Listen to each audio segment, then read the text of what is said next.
Hello everyone, welcome to knowledge plus. इस video में आज हम लोग एनसीईआरटी क्लास 12 ज्योग्राफी चैप्टर 6 पढ़ने जा रहे हैं।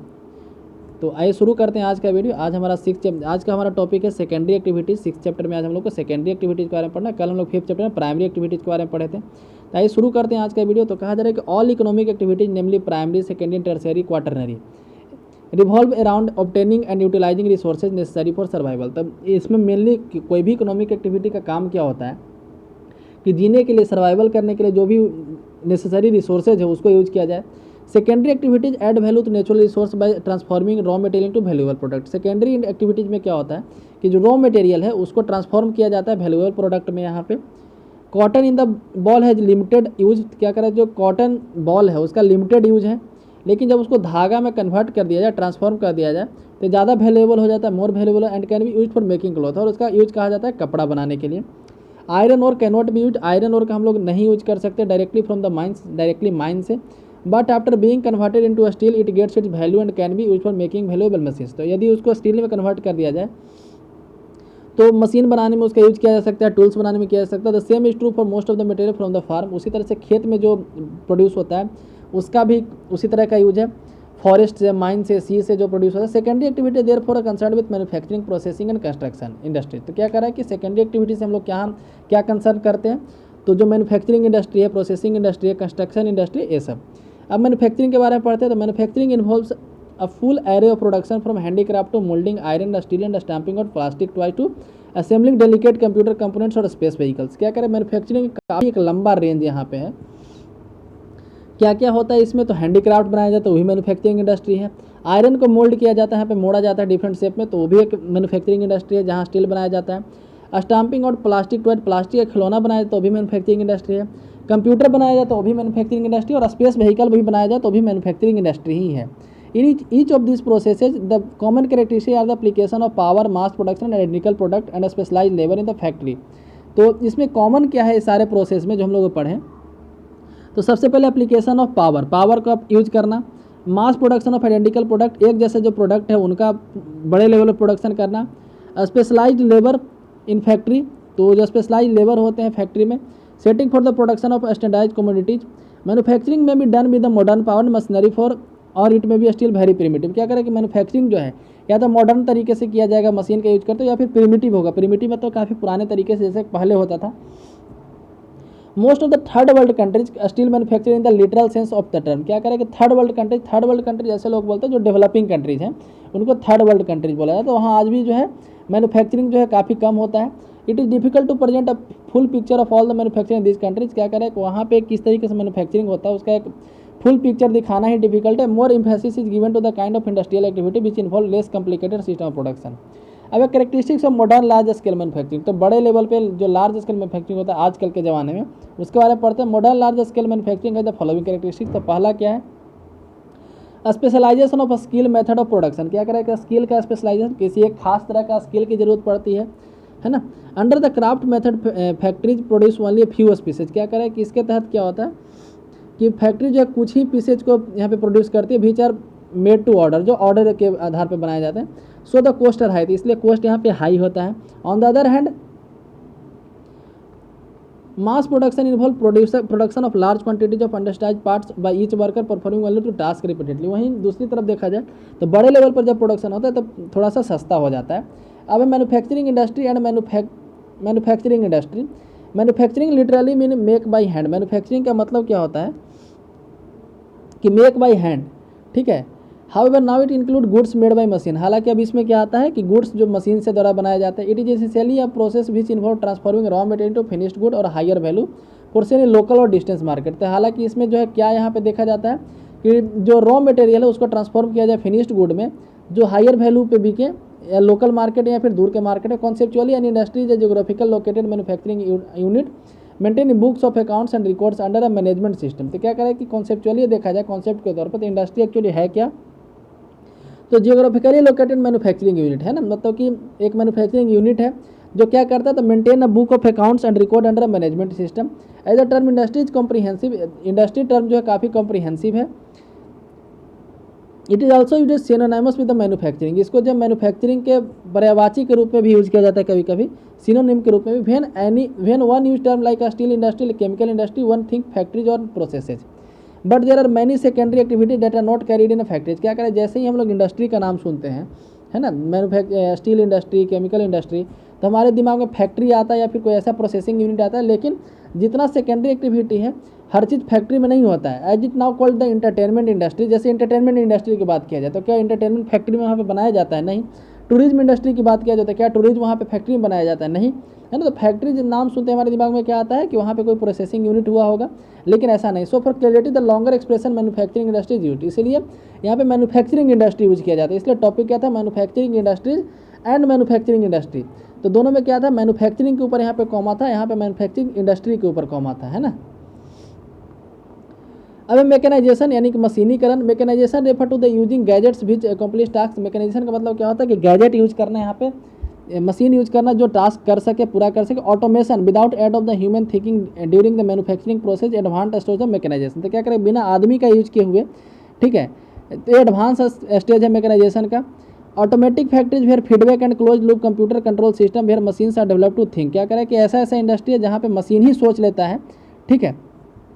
ये ऑटोमेटिक इंडस्ट्री जहाँ पे फीडबैक के आधार पे क्लोज लूप कंप्यूटर जो है सब कुछ सोच लेता है। नेक्स्ट है technological innovation. Technological innovation through research and development, R&D के थ्रू यानी रिसर्च एंड डेवलपमेंट के थ्रू टेक्नोलॉजिकल इनोवेशन किया जाता है, यानी important aspect of modern manufacturing. तो मॉडर्न मैन्युफैक्चरिंग के क्वालिटी कंट्रोल के लिए, वेस्ट को एलिमिनेट करने के लिए, इनफिशियंसी को खत्म करने के लिए, पोल्यूशन को कॉम्बैट करने के लिए टेक्नोलॉजिकल इनोवेशन काफ़ी यहाँ पे जरूरी है। यदि पढ़ा जाता है next organizational structure and stratification. तो ऑर्गेनाइजेशनल स्ट्रक्चर क्या होता है, तो मॉडर्न मैन्युफैक्चरिंग कैरेक्टराइज्ड बाय, तो जैसे मॉडर्न मैन्युफैक्चरिंग में ऑर्गेनाइजेशनल स्ट्रक्चर एक होता है, ऑर्गेनाइजेशन का पूरा एक स्ट्रक्चर बनाया जाता है यहाँ पे। तो अ कॉम्प्लेक्स मशीन टेक्नोलॉजी, तो मॉडर्न मैन्युफैक्चरिंग में क्या क्या आता है, क्या कैरेक्टरिस्टिक्स है उसका, सबसे पहला तो कॉम्प्लेक्स मैन्युफैक्चरिंग मशीन टेक्नोलॉजी। दूसरा extreme specialisation and division of labour. तो extreme specialisation, division of labour for more goods with less effort and low cost. Vast capital, काफ़ी ज़्यादा पूंजी लगता है। लार्ज ऑर्गेनाइजेशन, एग्जीक्यूटिव ब्यूरोक्रेसी, तो ब्यूरोक्रेसी का मतलब कि कंपनी का अपना अधिकारी होते हैं हर लेवल के। Next uneven geographical distribution. Uneven geographic distribution मतलब हर जगह वहाँ का जियोग्राफी जो है इंडस्ट्री सेटअप करने के लायक नहीं होता है। Major concentration of modern manufacturing industry है पुलिस्ट इन नंबर ऑफ प्लेसेस। क्या करें कि मॉडर्न मैन्युफैक्चरिंग इंडस्ट्री अधिकांशतः उनका जो कॉन्सेंट्रेशन है, ठीक है, वो जो है कुछ ही जगहों पे है। This cover less 10% of the world's land area. तो दुनिया का जो लैंड एरिया उसका 10% भी ये कवर नहीं करते हैं। This Nations have become the centre of economic and political power. ये जो नेशन है पॉलिटिकल और इकोनॉमिक पावर के सेंटर बन चुके हैं। How in terms of total area covered, manufacturing sites are much less consequence concentrated on much smaller area than of agriculture due to greater intensity of process. तो कहा जा रहा है कि यदि कंपेरिजन किया जाए तो जितना एरिया पे एग्रीकल्चर होता है उससे काफ़ी कम छोटे एरिया पे पूरे इंडस्ट्री सेटअप किए गए हैं, ठीक है। आगे है कि for example 2.5 square kilometre of American corn belt usually include about 4 large farms employing 10 to 20 workers supporting 50 to 100%। क्या करें कि जैसे 2.5 स्क्वायर किलोमीटर का कोई कॉर्न बेल्ट है अमेरिका में, मतलब वहाँ पे मकई का खेती किया जाता है। अमेरिका में कॉर्न का प्रोडक्शन काफ़ी ज़्यादा होता है, ध्यान रखिएगा, इसलिए यहाँ पे एग्जाम्पल दिया गया है। तो उसमें क्या होगा, 4 बड़े बड़े फार्म होंगे जिसमें 10 से 20 आदमी काम कर रहे होंगे और 50 से 100 पर्सन वहाँ पे सपोर्ट होते हैं उसके। But this same area code contain several large integrated factory. लेकिन 2.5 किलोमीटर एरिया में कई फैक्ट्री सेटअप हो सकते हैं जिसमें 1000 ऑफ वर्कर काम कर सकते हैं और कई फैमिली यहाँ पे सपोर्ट हो सकते हैं। Industries maximise profits by reducing cost. क्या करें कि इंडस्ट्री अपना प्रॉफिट को कैसे बढ़ाती है, तो कॉस्ट को घटा करके, उनका जो कॉस्ट लगता है प्रोडक्शन में उसको कम करके। Therefore industry should be located at point where the production cost are minimum. इसलिए इंडस्ट्री ऐसे जगह पे सेटअप होना चाहते हैं जहाँ पे प्रोडक्शन कॉस्ट कम हो। Some of the factors influencing in industry location are add under. तो क्या करें, कुछ फैक्टर यहाँ पे दिखाया गया कि फैक्ट्री जो है क्या क्या, मतलब कौन कौन सा कारण है जो फैक्ट्री के सेटअप होने में इन्फ्लुएंस करता है। वहाँ पे है सबसे पहला एक्सेस टू मार्केट, मार्केट का एक्सेस होना। The existence of a market for manufacturing goods is the most important factor location of industry. तो इंडस्ट्री के लोकेशन में सबसे इंपॉर्टेंट यहाँ पे आता है कि मार्केट वहाँ से कितना दूर है। मैन्युफैक्चर जो सामान होगा, सामान जो बनाया जाएगा वो बिकेगा कहाँ, ये देखना सबसे पहले होता है। मार्केट मीन्स पीपल, मार्केट में सब लोग जहाँ पे डिमांड हो सामान का। And also have the purchasing power, ability to purchase, जहाँ पे लोगों को क्षमता हो खरीदने का, है ना, लोग खरीद सके किसी भी जगह पे। Remote area inhabited bye few people offer a small market. जैसे जो रिमोट एरिया है, गाँव जो होता है जहाँ पे काफ़ी कम लोग रहते हैं, वो छोटे मार्केट कहलाते हैं। The developed regions of Europe, North America, Japan, Australia provide large global market. वहीं यूरोप के जो डेवलप्ड रीजन है, जापान ऑस्ट्रेलिया के रीजन है, यहाँ पे बड़ा मार्केट है, यहाँ पे उनका परचेजिंग पावर भी ज़्यादा है। The densely populated region of south and south east Asia also profile large market क्या कर रहा है कि जो डेंसली पॉपुलेटेड एरिया है साउथ एशिया का और साउथ ईस्ट एशिया का, वहाँ भी बड़ा मार्केट है। Some industry such as aircraft manufacturing है ग्लोबल मार्केट, वहीं कुछ इंडस्ट्री है इसका ग्लोबल मार्केट होता है, दुनिया में कहीं भी वो मतलब कि खोल दे वो बिकी कहीं। द आर्म इंडस्ट्री ऑल्सो है ग्लोबल मार्केट, वहीं हथियार का इंडस्ट्री भी ग्लोबल मार्केट है। अब एक्सेस टू रॉ मटेरियल के प्रति एक्सेस होना, तो raw material use by industry should भी cheap and easy to transport. Raw material जो इंडस्ट्री के द्वारा यूज किया जाएगा वो सस्ता होना चाहिए और आसानी से ट्रांसपोर्ट किया होना चाहिए। Industries based on cheap bulky and weight losing material are located close to the source of raw material such as steel, sugar, cement industry. तो जैसे यहाँ पे कहा जा रहा है कि इंडस्ट्री बेस्ड ऑन चीप और बल्की एंड वेट लूजिंग मटेरियल, ऐसा इंडस्ट्री जो चीप जिसका रॉ मटेरियल सस्ता हो या फिर बल्की हो, है ना, वो अपने रॉ मटेरियल के सोर्स के हिसाब से ही जो है उसको चूज करना चाहिए लोकेशन। जैसे शुगर इंडस्ट्री हो गया, steel industry, cement industry. Perishability is a vital factor for the industry to be located closer to the source of raw material. Perishability यानी कि वो मटेरियल कितने दिन तक टिक सकता है। मान लीजिए कोई डेयरी मतलब कि जो मिल्क का इंडस्ट्री है और दूध का प्रोडक्शन काफ़ी दूर हो रहा है, तो लाने में ही खराब हो जाएगा रास्ते में ही, है ना। तो पेरिसेबिलिटी का मतलब कितने दूर सामान वो टिक सकता है। तो एक काफ़ी इंपॉर्टेंट फैक्टर इंडस्ट्री के लोकेशन में है ना कि सोर्स के कितने नज़दीक को है। Agro processing industry dairy product are processed close to the sources. जो एग्रो इंडस्ट्री है, एग्रो प्रोसेसिंग इंडस्ट्री या फिर डेयरी प्रोडक्ट का जो इंडस्ट्री है उसका प्रोसेसिंग उसके सोर्स के काफ़ी नज़दीक किया जाता है। Next access to labour supply, तीसरा यहाँ पे कि लेबर सप्लाई का क्या एक्सेस वहाँ पे। Labour supply is important factor in the location of industry. Some types of manufacturing skill require skilled labour. क्या करें, कुछ जो है कुछ इंडस्ट्री में स्किल्ड लेबर की जरूरत होती है, उनको स्पेशल टाइप का गुण उनको सीखना पड़ता है, टैलेंट उनके अंदर होना चाहिए।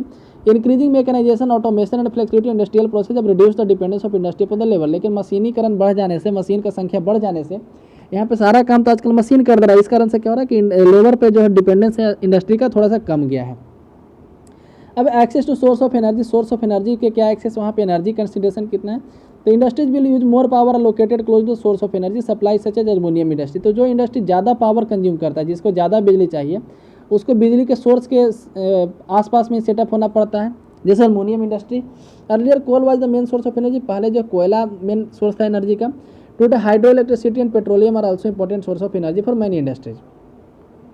अब access to transportation and communication facility, वहाँ पर ट्रांसपोर्टेशन का क्या एक्सेस है, कम्युनिकेशन फैसिलिटी कितना है। Speed and efficient transport facility to carry raw material to the factory and more move finished good to the market are essential for the developing industry। तो किसी भी इंडस्ट्री को develop करने के लिए कितना तेज़ी से ट्रांसपोर्ट फैसिलिटी वहाँ पे है, रॉ मटेरियल कितना तेज़ी से कैरी होता है, ये सब देखना पड़ता है। The cost of transport plays an important role in the location of industrial unit. Industrial unit के लोकेशन में ट्रांसपोर्ट का कॉस्ट भी एक इंपॉर्टेंट रोल प्ले करता है।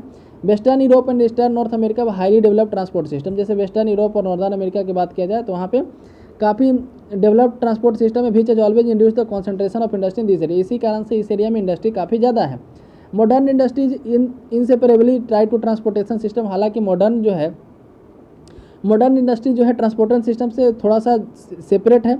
Improvement in transportation led to integrated economic development. Transportation system में development मतलब कि इंप्रूवमेंट होने से इकोनॉमिक डेवलपमेंट इंटीग्रेटेड मतलब कि ऐसा एरिया में भी इंडस्ट्री सेटअप हो रहा है जहाँ पे मतलब कि जो दूर था नॉर्मली, है ना, बट ट्रांसपोर्टेशन सिस्टम यदि बेटर वहाँ का। रीजनल स्पेशलाइजेशन ऑफ मैन्युफैक्चरिंग, आगे पढ़ते हैं इसमें।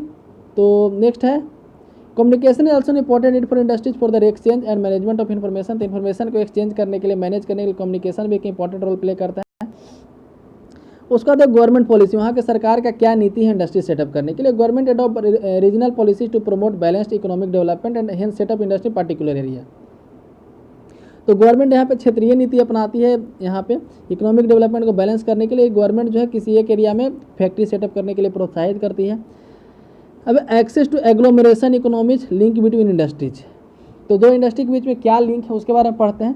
Many industries benefit from nearness to the leader industry and other industry. क्या करें, कुछ इंडस्ट्री जो है आसपास की इंडस्ट्री से बेनिफिट कमाती है, कैसे।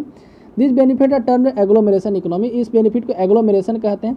Savings are derived from the linkage which exist between different industry. यहाँ पे सेविंग जो होता है डिफरेंट इंडस्ट्री के बीच जो लिंक है उससे डिराइव किया जाता है। This factor operate together to determine industrial location. ये फैक्टर जो है आपस में मिलजुल करके इंडस्ट्री के लोकेशन को भी यहाँ पे डिटरमाइन करते हैं। जैसे यहाँ पे एग्जांपल दिया रहा है फूड लूज इंडस्ट्री, ये क्या होता है। Footloose industry can be located in wide variety of places, they are not dependent on any specific raw material. जैसे फूड लूज इंडस्ट्री जो है, ठीक है, किसी भी एक कहीं भी लोकेट किया जा सकता है, किसी एक खास एरिया में किसी एक खास रॉ मटेरियल पे डिपेंड नहीं करते हैं। वेट लूजिंग और otherwise they largely depend on component parts which can be obtained anywhere. क्या करें, को कंपोनेंट पार्ट पे डिपेंड करते हैं। ठीक है, जो कहीं भी हम लोग ऑब्टेन कर सकते हैं। The produce in small quantity and also employ small labour, वो जो उनका जो प्रोडक्शन भी कम क्वांटिटी में होता है और लेबर फोर्स में उनको कम लगता है। These are generally not polluting industry, pollution भी नहीं करते। The important factor in which location accessibility by the road network, और इसके लिए जो इंपॉर्टेंट फैक्टर क्या है तो एक्सेसिबिलिटी बाय रोड नेटवर्क। ठीक है, तो यहाँ पे जैसे एक्सेस टू एग्लोमरेशन वाला हम यहाँ पे डिटेल में बताते हैं। आई थिंक हमको लगा कि आगे दिया होगा। जैसे देखिए, मान ली कि कोई इंडस्ट्री है जो यहाँ पे लोहा स्टील का कुछ सामान बनाता है ना, स्टील का कुछ सामान बनाता है, तो अपना इंडस्ट्री ऐसे एरिया में सेटअप किया जहाँ पे स्टील का प्रोडक्शन होता है। ठीक है, तो उसको बोलते हैं एक्सेस टू एग्लोमरेशन इकोनॉमी, यानी कि लिंक बिटवीन द इंडस्ट्री, दो इंडस्ट्री के बीच वहाँ पे लिंक है कि एक का प्रोडक्ट दूसरे के लिए रॉ मटेरियल है। कहने का मतलब यहाँ पे यही होता है कि एक इंडस्ट्री का फाइनल प्रोडक्ट, मान लीजिए कहीं पर लोहा का बनाया जाता है, तो लोहा वहाँ से निकल जो रहा है वो लोहा का कहीं दूसरे जगह यूज किया जाता है। लोहा को डायरेक्टली तो जनता यूज करती नहीं, उसका जो कुछ शेप बनाया जाता है, उसका कुछ इक्विपमेंट बनाया जाता है, तब जनता यूज करती है। तो जो बीच वाला जो इंडस्ट्री हुआ है ना, वो उसके नज़दीक सेटअप होता है। मतलब कि ये यहाँ पे दो इंडस्ट्री मान लीजिए कि ए एक बी है, ए का फाइनल प्रोडक्ट है, बी के लिए यदि रॉ मटेरियल है, ठीक है, तो ए और बी दोनों आपस में एक जगह ही सेटअप हुआ है, तो उसको बोलते हैं लिंक बिटवीन इंडस्ट्री या फिर एग्लोमरेशन इकोनॉमी। ठीक है,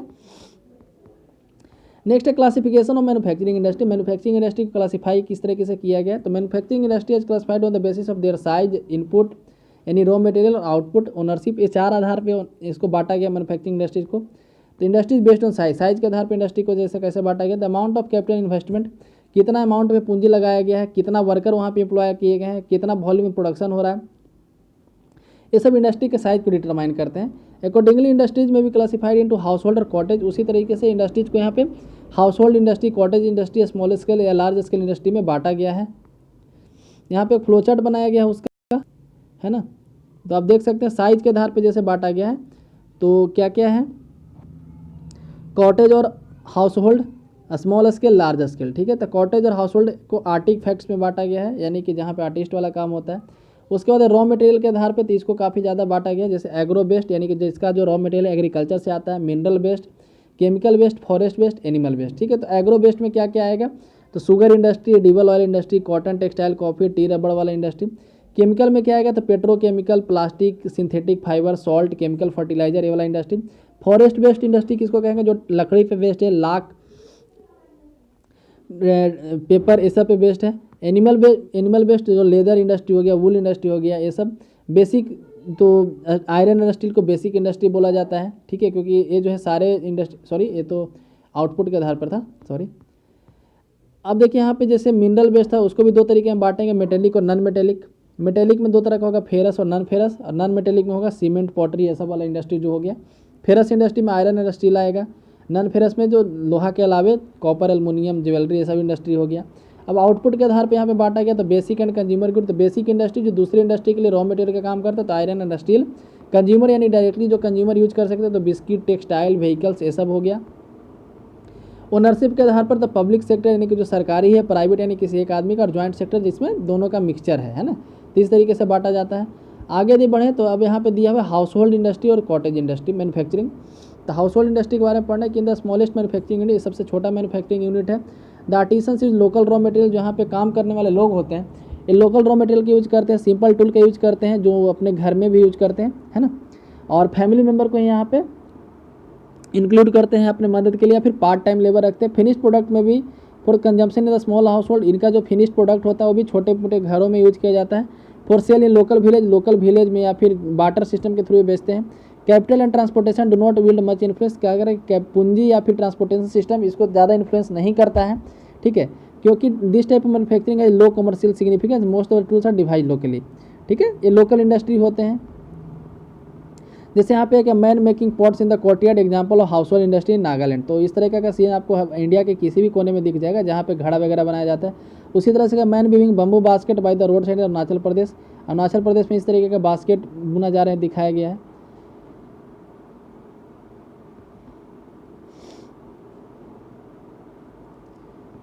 some common everyday product produced in this sector of manufacturing industry, foodstuff. जैसे इसमें क्या क्या प्रोडक्शन होता है, तो खाने वाला सामान, फैब्रिक्स, मैट, चटाई, कंटेनर, टूल्स, फर्नीचर, शू, ये सब, है ना। लकड़ी के फिगरिन बनाना, मतलब लकड़ी का छोटा मोटा मूर्ति बनाना, ये सब यहाँ पे।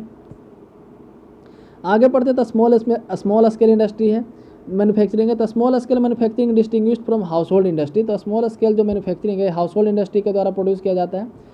By its production technique and small place of manufacture workshop outside the home cottage of producer, या तो उसका जो वर्कशॉप होगा जहाँ पे बनाया जाएगा वो घर के बाहर या घर के अंदर कोई कॉटेज में होगा। This type of manufacturing use local raw material, यहाँ भी लोकल रॉ मटेरियल का यूज किया जाता है। सिंपल पावर ड्रिवन मशीन, यहाँ पे मशीन यूज किया जाता है जो सिंपल पावर ड्रिवन होता है। सेमी स्किल्ड लेबर का यूज किया जाता है। It provides employment and resale local purchasing power, इससे एम्प्लॉयमेंट जनरेट होता है, लोकल परचेजिंग पावर बढ़ता है। Therefore country like India, China, Indonesia, Brazil have developed labour intensive small scale industries. India में एक सेक्टर होता है जिसको एमएसएमई बोलते हैं, माइक्रो स्मॉल मीडियम इंटरप्राइजेज, है ना। तो वहाँ पे इसी तरह की इंडस्ट्री होते हैं, जिसके एक एग्जाम्पल देख सकते कॉटेज इंडस्ट्री इन असम। तो इंडिया में एक असम का दिखाया गया cottage industry. Next large scale manufacturing, जहाँ पे मैन्युफैक्चरिंग काफ़ी बड़े स्केल पे होता है। तो लार्ज स्केल मैन्युफैक्चरिंग बोलो लार्ज मार्केट, इसका एक बड़ा मार्केट होता है, कई तरह के रॉ मटेरियल यूज करते हैं। इनॉर्मस एनर्जी, स्पेशलाइज वर्कर, बड़े लेवल पे एनर्जी यूज किया जाता है, स्पेशलाइज वर्कर होते हैं। Advance technology, assembly line, mass production, large capital. This kind of manufacturing develop in the last 200 year, इस तरह का मैन्युफैक्चरिंग इंडिया में अंतिम 200 सालों में बढ़ा है। In the United Kingdom, northern USA, Europe, now it has diffuse to almost all the world. क्या करें, क्या स्टार्ट हुआ था इंग्लैंड से, उसका यूएसए पहुंचा, यूरोप में फैला, अब पूरी दुनिया में लगभग इस तरह का इंडस्ट्री हो गया है। On the basis of system of large scale manufacturing the world major industrial regions में be grouped under 2 broad groups. क्या करें कि इसके आधार पर पूरे दुनिया जो मेजर इंडस्ट्रियल रीजन है उसको 2 ग्रुप में बांटा गया। पहला traditional large scale industrial region which are thickly clustered in a few more developed country. तो क्या करें कि ट्रेडिशनल लार्ज स्केल इंडस्ट्री जो कुछ ही कंट्री में यहाँ पे क्लस्टर्ड है, मतलब कि वहीं पे है वो इंडस्ट्री। दूसरा high technology large scale industrial region which have diffuse to less developed countries. ठीक है, जो अब कम डेवलप्ड कंट्री में भी जो है पहुँच गए हैं। ठीक है, ऐसे इंडस्ट्रियल रीजन और जो पहले से हैं वहाँ पे वो इंडस्ट्रियल रीजन, जैसे passenger car assembly hire plant of Japan का सीन है। तो जापान काफ़ी पहले से इंडस्ट्रियलाइज्ड है। अब नेक्स्ट है इंडस्ट्री बेस्ड ऑन इनपुट और रॉ मटेरियल के आधार पर जो इंडस्ट्री यहाँ पे सेटअप होता है। तो agro based, mineral based, chemical based, forest based, animal based, 5 तरह का यहाँ पे दिखाया गया। तो एग्रो बेस्ड जिसमें एग्रीकल्चर का जो प्रोडक्ट होता है उसका यूज किया जाता है। Agro processing involve the processing of raw materials from the farm and field into finished product for rural and urban market. Major agro processing industry और फूड प्रोसेसिंग, जैसे शुगर इंडस्ट्री हो गया, पिकल्स, फ्रूट जूस, बेवरेज ये सब बनाने वाला, T, coffee, cocoa ये सब बनाने का। ठीक है, आगे दे पड़े तो फूड प्रोसेसिंग इंडस्ट्री इसी में आता है। तो फूड प्रोसेसिंग इंक्लूड कैनिंग, यानी फूड प्रोसेसिंग मतलब फूड को प्रोसेस करना, है ना। जैसे वहाँ पे आलू है तो उसका फिर ब्रेड बनाना, चिप्स बनाना, ये सब। तो वहाँ पे कई तरीके का यूज किया जाता है, कई मेथड यूज किया जाता है, जैसे ड्राइंग किया जाता है, फर्मेंटिंग, पिकलिंग यानी अचार बनाना। ठीक है, आगे यदि पढ़ें तो फिर यहाँ पे है एक तरह दिखाया tea garden and tea factory in the Nilgiri hills of Tamil Nadu. Tamil Nadu के नीलगिरी हिल्स का पिक्चर, जहाँ पे टी गार्डन का पिक्चर यहाँ पे दिखाया गया है। Agribusiness is a commercial farming. Agribusiness हम लोग एक commercial farming on industrial scale often financed by business whose main interest lie outside agriculture, है ना। इसका जो बिजनेस मेनली बिजनेसमैन के द्वारा फाइनेंस किया जाता है। For example large corporation in tea plantation business. Agribusiness farms are mechanised. Agribusiness farm जो होते हैं मशीन से होते हैं, लार्ज इन साइज, बड़े साइज में होते हैं। Highly structure reliant on chemicals, chemical पे निर्भर होते हैं। And may be describe agro factory, तो इसको एग्रो फैक्ट्रीज भी बोला जा सकता है। नेक्स्ट है मिनरल बेस्ड इंडस्ट्री, जो मिनरल पे बेस्ड हो। तो this industries use minerals as raw material. इस इंडस्ट्री में मिनरल को रॉ मटेरियल के रूप में यूज किया जाता है। सब इंडस्ट्री है फेरस मेटेलिक मिनरल, तो कुछ इंडस्ट्री में मेटेलिक फेरस मतलब लोहा से रिलेटेड मेटेलिक मिनरल का यूज किया जाता है, कुछ में नन फेरस यूज किया जाता है, जैसे एल्युमिनियम मेटेलिक मिनरल में आता है, कॉपर वगैरह हो गया। Many industry non metallic mineral, कुछ में नन मेटेलिक मिनरल यूज किया जाता है, जैसे सीमेंट इंडस्ट्री यहाँ पे पत्थर यूज किया जाता है। पॉटरी इंडस्ट्री यहाँ पे तो मिट्टी यूज किया जाता है। नेक्स्ट है केमिकल बेस्ड इंडस्ट्री, जहाँ पे केमिकल बेस्ड है। तो such industry use natural chemical minerals, जैसे पेट्रोलियम हो गया, तो जैसे पेट्रोकेमिकल इंडस्ट्री हो गया ये सब। Salt, sulphur and potash industry also natural minerals. Salt हो गया, सल्फर, पोटास इंडस्ट्री ये सब भी नेचुरल मिनरल का यूज करता है। Chemical industries also based on raw materials obtain from wood and coal. ठीक है, फिर जहाँ पे सिंथेटिक फाइबर बनता है, प्लास्टिक बनता है, भी केमिकल बेस्ड इंडस्ट्रीज का एग्जाम्पल है। आगे यदि पढ़े तो forest based raw material using industries, जहाँ पे जंगल से रॉ मटेरियल आता है। तो इसमें क्या हो गया कि जिसमें फॉरेस्ट के द्वारा जो मेजर प्रोडक्ट और माइनर प्रोडक्ट यूज किया। माइनर प्रोडक्ट मतलब कि जो फॉरेस्ट को बिना हानि पहुँचाए निकाला जाता है, जैसे उसका पत्ता हो गया या फिर जो फल गिर गया वो सब से हो गया। ठीक है, timber, furniture industry, wood, bamboo and grass for paper industry, lac for lac come from forest.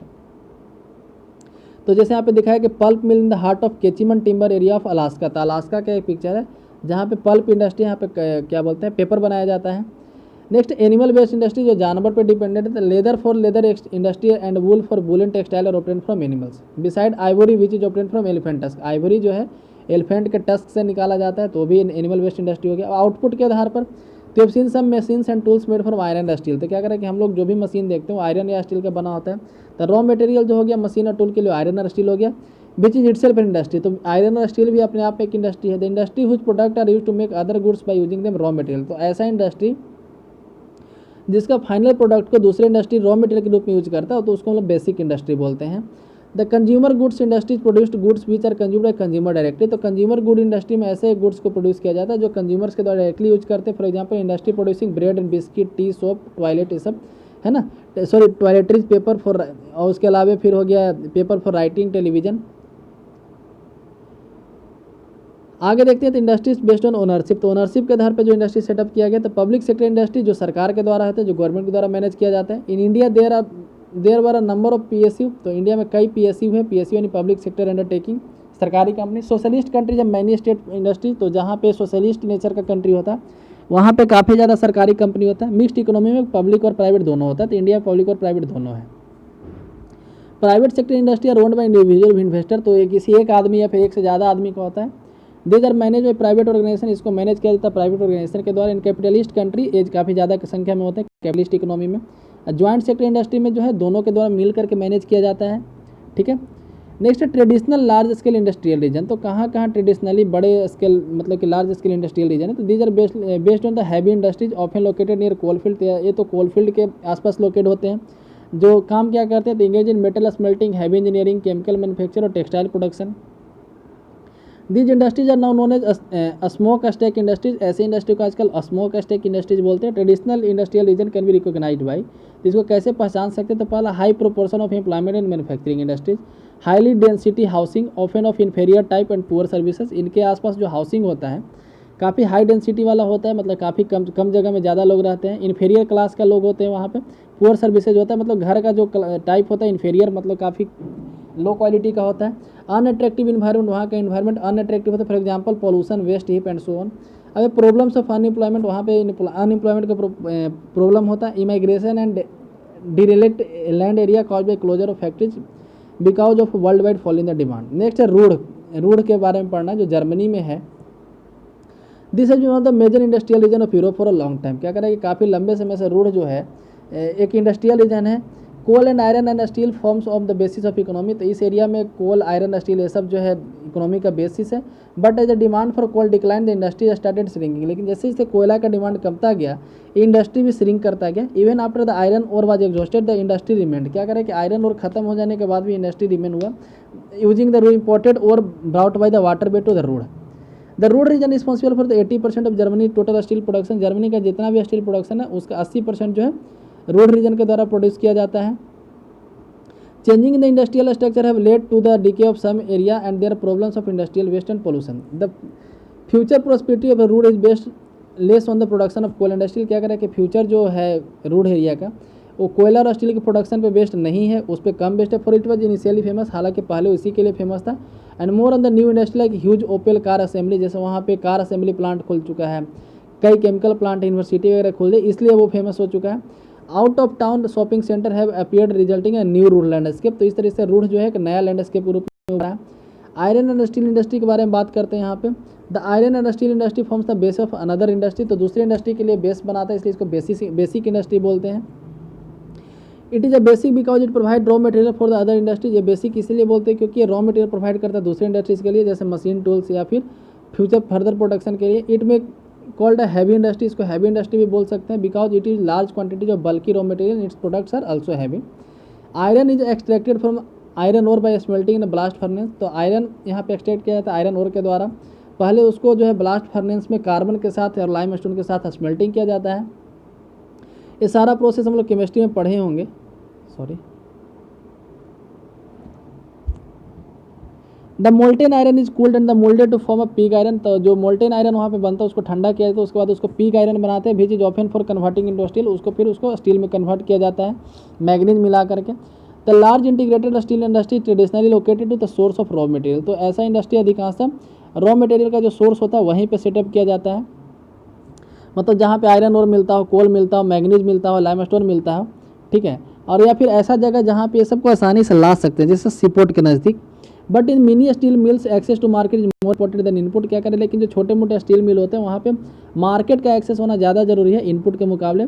They are less expensive to build and operate and can be located near market. तो क्या करें, जो मिनी स्टील मिल होते हैं इसको हम लोग market के नज़दीक सेटअप करते हैं। Traditionally most of the steel was produced at large integrated plant but mini mills are limited to just one step process steel making. तो क्या करें, पहले जो है स्टील प्रोडक्शन जो होता था काफ़ी बड़े प्लांट में था, लेकिन आजकल मिनी स्टील मिल ज़्यादा मतलब कि चर्चा में है, ज़्यादा यूज हो जा रहा है। The industry is one of the most complex. तो जैसे इसका डिस्ट्रीब्यूशन बताया जा रहा है कि कहाँ कहाँ लोकेटेड है। The industry one of the most complex and capital industry concentrated in the advanced country of North America, Europe and Asia. तो आयरन स्टील इंडस्ट्री जो एडवांस कंट्री में ज़्यादा सिचुएटेड है। In USA most of the production comes from the north Appalachian region, जैसे Pittsburgh हो गया USA में, वहाँ पे आयरन स्टील इंडस्ट्री मिलेगा। ग्रेट लेक रीजन यूएसए में ही, ग्रेट लेक जहाँ पे 5 लेक हैं, है ना, शिकागो, ईरी, क्लीवलैंड, ये सब जो इलाके हैं, and Atlantic coast. The industry also has move toward the southern state of Alabama. जो अलबामा है वहाँ पे भी इंडस्ट्री अब मतलब यूएसए का बारे में बताया जा रहा है कि अलबामा जो है वहाँ पे भी इंडस्ट्री सेटअप हो रहा है जो साउदर्न रीजन में। Pittsburgh now losing ground. Pittsburgh जो है अब वहाँ पे आयरन और स्टील इंडस्ट्री उतना ज़्यादा अब नहीं रहा।